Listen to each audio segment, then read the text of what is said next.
नमस्ते dear students, welcome to all. स्वागत है आप सभी का पीटी एजुकेशन पे एक बार फिर से। मेरा नाम है Rahul Hans Chaudhary. Press information bureau analysis का एक और सेशन आपके सामने लिए हाजिर है। आज की जो स्टोरीज है बहुत ज़्यादा इंपॉर्टेंट है एग्जाम के हिसाब से। सबसे पहले हम बात करेंगे आफस्पा के ऊपर में, armed forces special protection act क्या है ये, इसको हम जानेंगे। आज जो हम आसफा आफस्पा को जो हम डिस्कस करेंगे उसमें हम सिर्फ और सिर्फ उसके इंटरनल सिक्योरिटी पैरामीटर पे ही हम बातचीत करेंगे। हम इसमें कॉन्स्टिट्यूशनल चीज़ों में हम नहीं जाएंगे, बाद में फिर कभी मौका मिला तो उसको देखेंगे। Then we talk about the great Tipra land, जिसकी डिमांड चल रही है बहुत ज़्यादा, किससे रिलेटेड है वो मैं आपको बताऊंगा। थर्ड, इंडिया रशिया समिट हुआ है, साथ ही साथ 2+2 की डिफेंस और फॉरेन मिनिस्ट्रियल मीटिंग भी हुई है। क्या हुआ है इसके अंदर में, कुल 28 एग्रीमेंट है, कौन कौन से इसके सेक्टर से सब बता दूँ। फोर्थ, एनडीपीएस बिल 2021 जो है उसका अमेंडमेंट लोकसभा में किया जा चुका है। उसका बिल मतलब पेश किया गया है लोकसभा में, संसद में, एनडीपीएस बिल 2021 जो कि नारकोटिक्स से रिलेटेड है, तो इस पर भी हम बातचीत करेंगे। फोर्थ, वर्ल्ड इनइक्वलिटी रिपोर्ट 2022 आ चुकी है दोस्तों, इसको हम देखेंगे कि ये क्या चौंकाने वाली जो आंकड़े हैं इन्होंने बताए हैं अपनी रिपोर्ट में। थोड़ी देर में ही हम इसको डिस्कस करेंगे। फाइनली, हॉर्नबिल फेस्टिवल कहाँ से है आप बताइए, वैसे हम डिस्कस कर ही लेंगे। And then MCQs for the practice. इस सेशन में दोस्तों आपको ये सारी चीज़ें मेरे साथ आप कवर अप करेंगे, और आज हम 5 एमसीक्यूज भी लेने वाले हैं, तो टोटल हो जाएंगे इस वीक के 10। So shall we move ahead. Okay, तो हमारे पास पहला क्या है, पहला है हमारे पास आफस्फा। इसको मिला के हमारे पास टोटल कितने स्टोरीज कवर अप हो जाएंगे, 685 stories we are going to including AFSPA also, right. तो आफस्फा क्या कहता है बेसिकली, आफस्फा देखिए, armed forces special protection act. सुरक्षा करना है उसके लिए एक कानून है। कौन सुरक्षा करेगी? आर्म्ड फोर्सेस सुरक्षा। अब सुरक्षा किस चीज़ की करेगी? तो एरियाज की करेगी, रीजन्स की करेगी। तो क्या सभी रीजन्स की करेगी? नहीं, सभी रीजन्स की नहीं करेगी। There are some particular areas which we called as a disturbed areas. अब सर पता कैसे चलेगा कि कोई एरिया डिस्टर्ब्ड एरिया है कि कैसे है? बेसिकली एक नोटिफिकेशन जारी होगा एक कानून का यूज करके, that is the section 3 of the AFSPA act. उसके तहत एक नोटिफिकेशन निकाला जाएगा जिसमें बताया जाएगा कि देखो भैया, ये जो एरिया है डिस्टर्ब्ड एरिया है। कैसे है? यहाँ पर रिलीजियस टेंशन्स है, रेशियल टेंशन्स हैं, लिंग्विस्टिक डिस्प्यूट्स हैं, कास्ट बैरियर्स हैं, तो यहाँ पे कुछ मतलब पंगा होता रहता है। ये एरिया पूरी तरीके से डिस्टर्ब्ड है, and the administration and the protection part will be handled over to the armed forces, right. तो ये इसको कहते हैं आप्सफा। अब इसमें क्या होता है, जैसे ही आप्सफा कहीं पे लग जाता है तो आर्म्ड फोर्सेस के पास पूरी की पूरी अथॉरिटी मिलती है कि वो उस एरिया में पब्लिक ऑर्डर को मेंटेन करे। अब उसके लिए वो क्या करते हैं कि अगर 5 से ज़्यादा लोगों की गैदरिंग है तो वो उसको मना करेंगे। साथ ही साथ वो फोर्स का यूज़ भी कर सकते हैं, ओपन फायर कर सकते हैं, विद ड्यू वार्निंग, वार्निंग भी देंगे, ऐसा नहीं कि कहीं भी।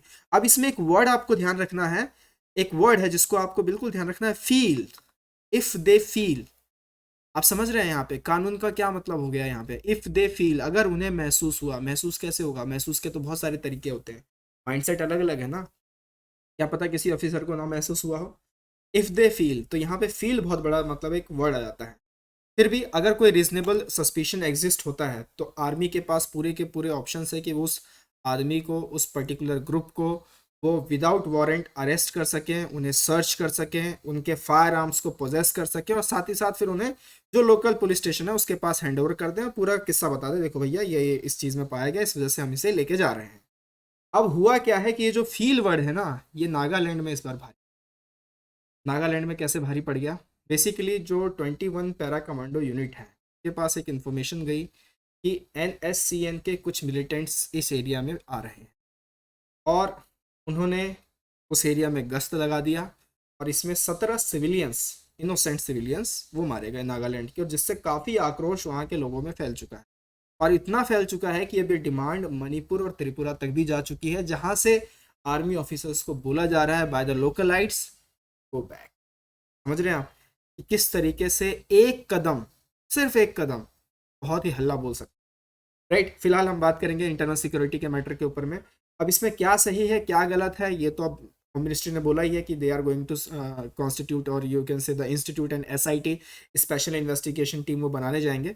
फिलहाल 19 नवंबर 2004 में चलते हैं, वहां पर सेंट्रल गवर्नमेंट ने 5 मेंबर की एक स्पेशल कमेटी बनाई थी जिसको हेड कौन कर रहे थे? जस्टिस वीपी जीवन रेड्डी।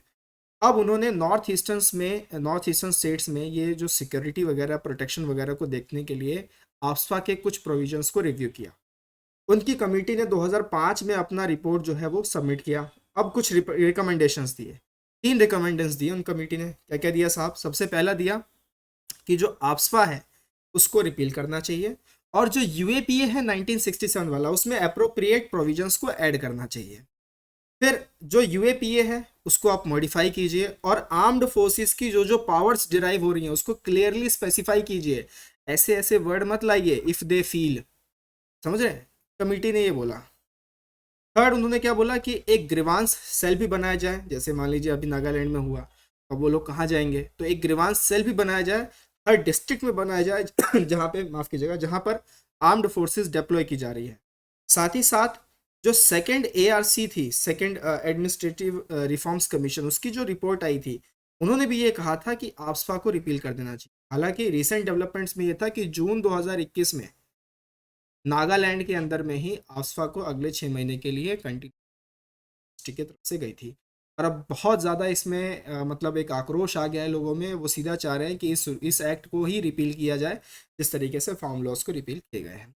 देखेंगे आगे क्या होगा, बात करेंगे इस पे, क्या सही है क्या गलत है। ये तो देखिए एथिक्स के लिए बहुत ही जेन्युइन क्वेश्चन ये बनता है। एथिक्स का जो पेपर होगा उसमें ये सवाल डेफिनेटली इस बार मुख्य परीक्षा में आने वाला है, तो तैयारी कस के कीजिएगा इंटरनल सिक्योरिटी से।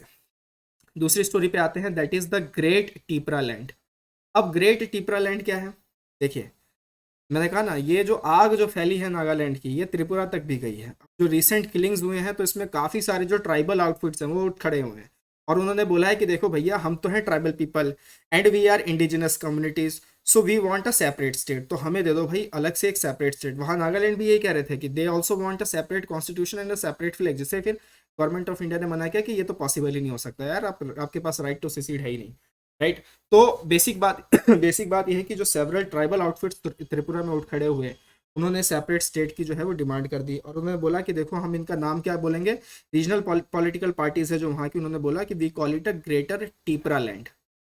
अब ये क्यों हुआ? तो देखिए, रिवोल्यूशन, कोई भी जो चीज़ होती है ना, वो एकदम से नहीं होती है, थोड़े थोड़े थोड़े थोड़े उसमें जो है ना आक्रोश आता रहता है। फिर एक वो कुछ बड़े मूवमेंट की तैयारी, मतलब वेट कर रहे होते हैं कि स्टेट कहीं से दिख जाए कि ये इस पोजीशन पे गलत है, फिर वो वहीं पे अटैक करना स्टार्ट कर।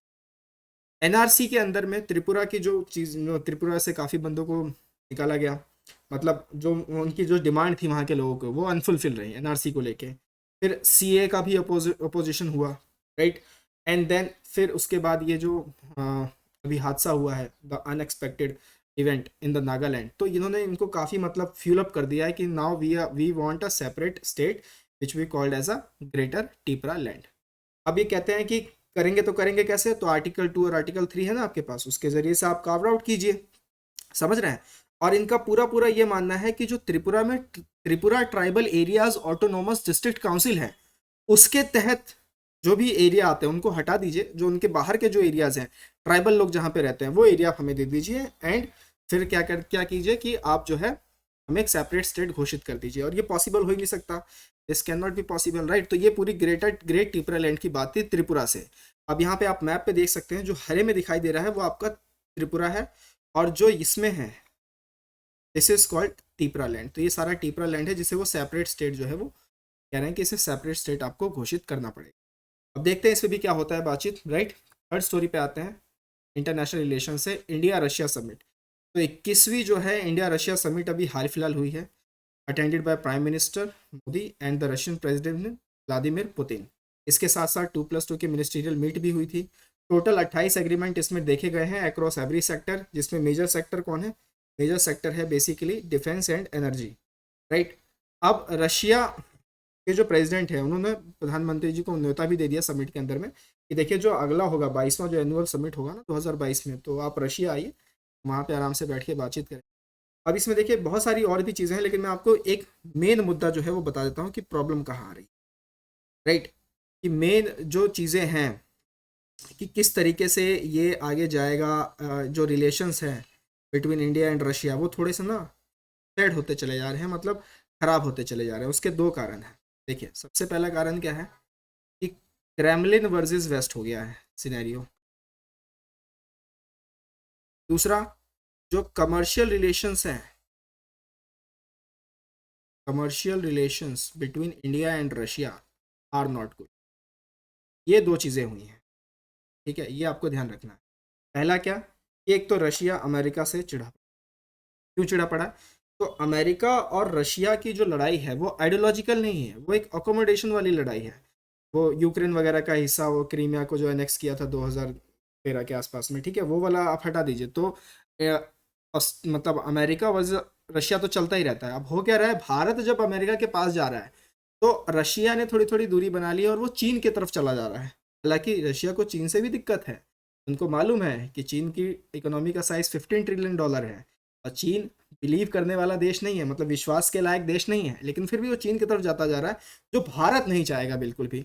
और हो ये रहा है कि अगर कॉमर्स में हम बात करें, अगर इकोनॉमिक पॉइंट ऑफ व्यू से अगर हम बात करें, तो इंडिया और रशिया के जो ट्रेड बैलेंस है वो भी बहुत ज़्यादा स्टैग्नेंट हो चुके हैं। चाइना के साथ हमारे रिश्ते उतने अच्छे नहीं है, लेकिन फिर भी हमारा ट्रेड उनके साथ ग्रो कर रहा है, अमेरिका के साथ ग्रो कर रहा है, लेकिन रशिया के साथ ग्रो नहीं कर रहा। उसका मेन रीजन ये है कि गवर्नमेंट बेसिस पे नहीं, द थिंग इज दैट कि जो भारत की जो कॉरपोरेशन कंपनीज हैं वो भी यूएस और चाइना के साथ ही मतलब टाई अप्स कर रही हैं। तो रशिया को कहीं ना कहीं जो है मतलब एक तरीके से आइसोलेट किया गया, जिस वजह से काफ़ी एक टेंशन की जो है क्रिएट हो गई, और उसके लिए सबमिट होना बहुत ज़्यादा ज़रूरी था। क्योंकि जैसे देखिए S-400 हुआ तो हमने रशिया से ख़रीदा, तो वो डोनाल्ड ट्रंप का जब एडमिनिस्ट्रेशन था तो वो नाराज़ हो गए थे कि आप ऐसे कैसे कर सकते हो, ये आप नहीं कर सकते वगैरह वगैरह। But we are a sovereign nation यार, हम क्यों नहीं कर सकते, कर सकते हैं। तो ये कुछ चीज़ें हैं, उसके ऊपर आप ये समझिए कि ये पूरे, और ज़्यादातर जो एग्रीमेंट में से जो ज़्यादा चीज़ें आई हैं वो कौन सी आई हैं, डिफेंस सेक्टर की आई हैं। तो ये थोड़ा सा आपको ध्यान रखना है, that is India Russia summit. Clear. चलिए अगली स्टोरी पे बात करते हैं, दैट इज एनडीपीएस बिल 2021। अगर मैं इस बिल की बात करूं तो यह है narcotics drugs and psychotropic substances amendment bill 2021। इसे हाल फिलहाल जो है लोकसभा में पारित किया गया। इसमें दोस्तों क्या है कि इसे 3 बार अभी तक अमेंड किया जा चुका है। कितनी बार? 3 बार। एक बार 1988 में, 2001 में, 2014 में। बिल क्या कहता है, यानी एक्ट क्या कहता है, एनडीपीएस एक्ट क्या कहता है? कोई भी आदमी किसी भी तरीके का उत्पादन नहीं कर सकता, पोजेस नहीं कर सकता, बेच नहीं सकता, परचेज नहीं कर सकता, ट्रांसपोर्ट नहीं कर सकता, स्टोर नहीं कर सकता, कंज्यूम नहीं कर सकता। क्या नहीं कर सकता? कंज्यूम। ये सारी चीज़ें किस चीज़ के लिए मना की गई हैं? नारकोटिक ड्रग्स के लिए। आप ये चीज़ें नहीं कर सकते हो। और 3 बार इसमें अमेंडमेंट लाया गया। जो पिछली बार अमेंडमेंट लाया गया था तो इसमें क्या है, इसमें दो चीज़ें हैं। एक तो है मेडिकल यूज़ के लिए, असेंशियल मेडिकल एक्टिविटीज़, तो उसके लिए अगर ये यूज़ हो रहा है और गवर्नमेंट इसे रेगुलेट कर रही है तब तो ठीक है।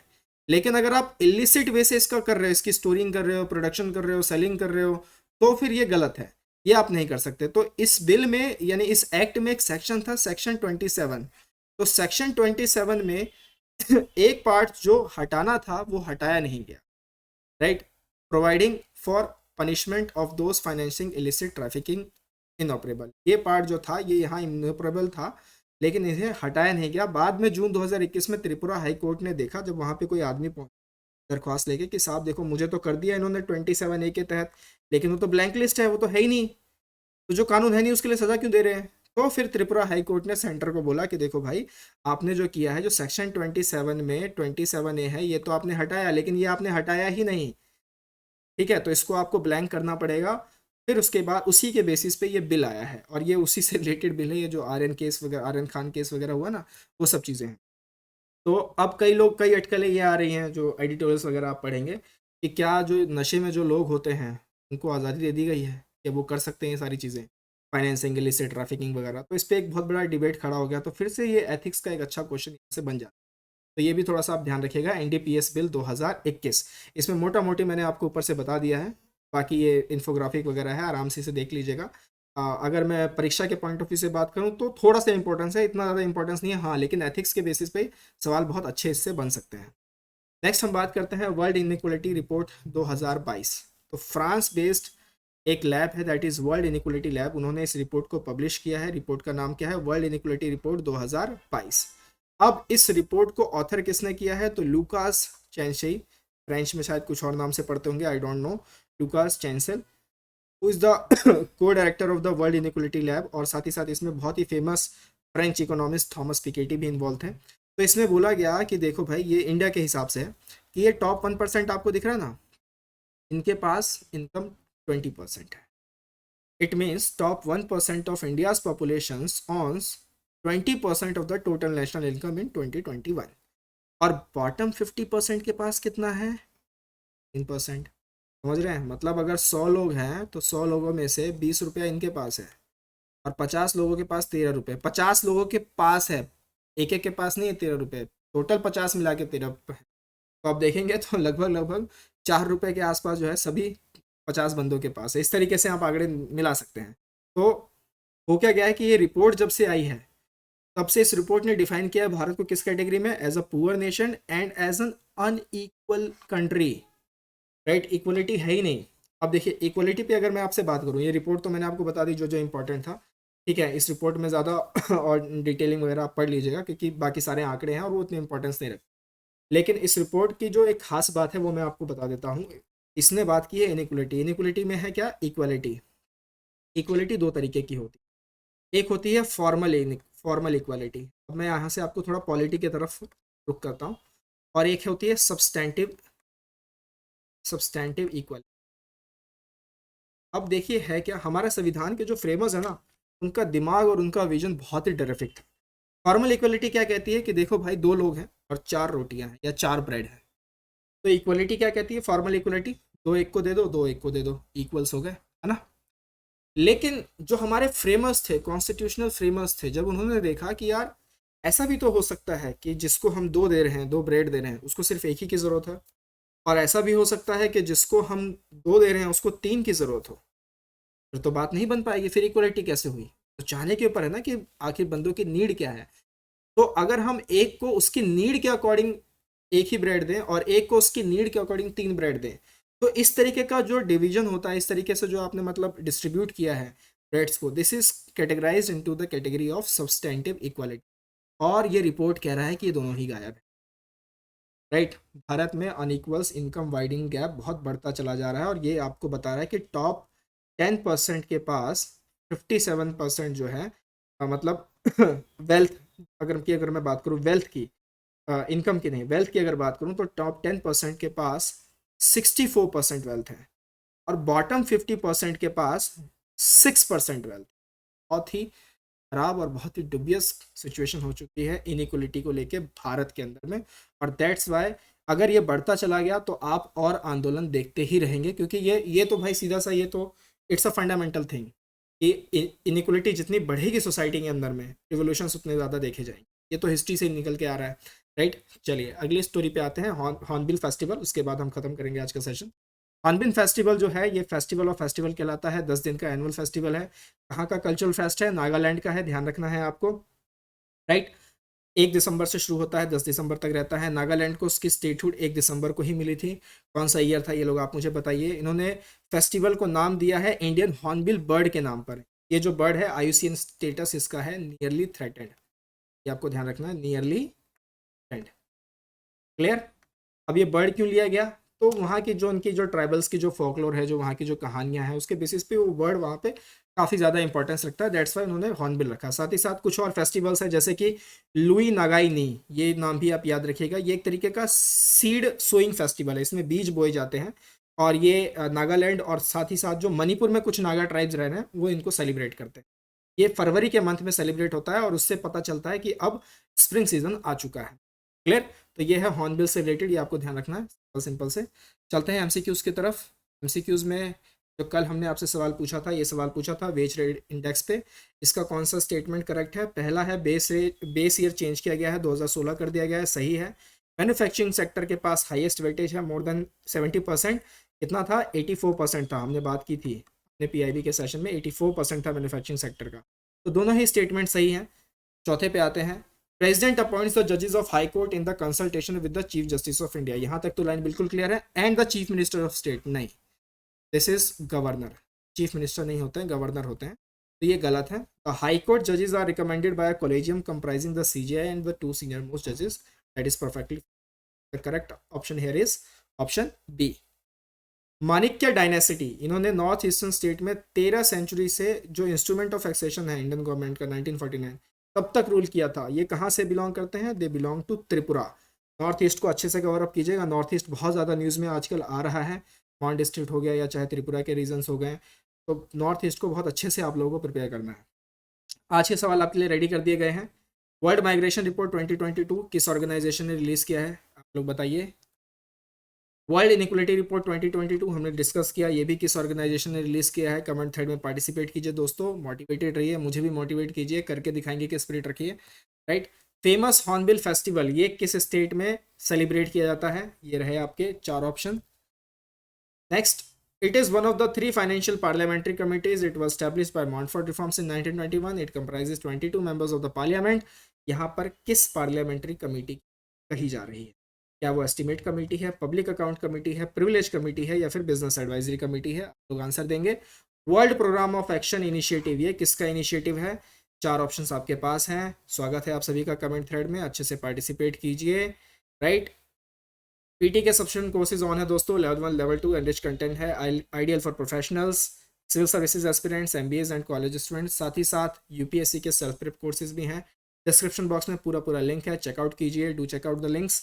सिविल तपस्या का पोर्टल है, डाउनलोडेबल पीडीएफ है, बहुत मजा आएगा। एमसीक्यूज प्रैक्टिस सेशंस हैं, थाउजेंड्स ऑफ एमसीक्यूज आपको यहाँ पे मिलेंगे, जिससे आपके एग्जाम को क्रैक करने की जो राह है वो और आसान हो सके। और भी बहुत सारे रिसोर्सेज हैं, इन सबको चेक करते रहिए। मिलेंगे अगले सेशन में। टिल देन टेक केयर, नमस्ते, जय हिंद।